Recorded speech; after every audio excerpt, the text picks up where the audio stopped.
Baka mahal yan. Hindi, mura lang. 50 pesos a month. Libre tubig, libre kuryente. Uy, okay ba sa inyo? Okay!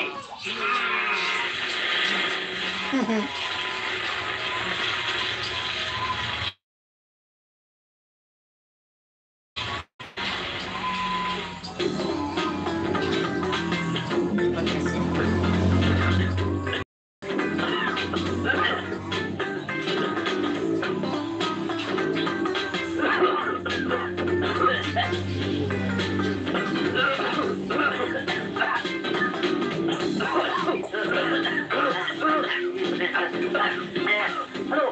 May tulog ba? Ihaw-ihaw pala nasa ilalim nitong ayun na ito. Mura nga dito 50 pesos. Libre kuryente, tapos libre higa rin ang abuti lang sa usok na ito Ano ba kayo? Sarap-sarap ng tulog ko Ang hihingin nyo, kung ayaw nyo matulog, magpatulog kayo. Ba't ganyan yan? Tuy! Ma'am, siya po ang pinatawag niyo sa akin, si Professor Cosme. Magandang umaga po. Magandang umaga din po. Ikinagagalak ko kayo makilala, Profesor. Tao po kayo. Iba niyo talagang...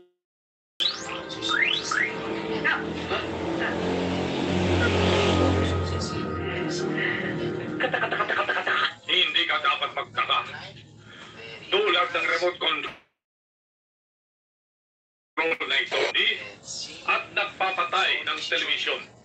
Ang mekanismo dito, ang siyang nagpapatay at nagsisindi ng telebisyon.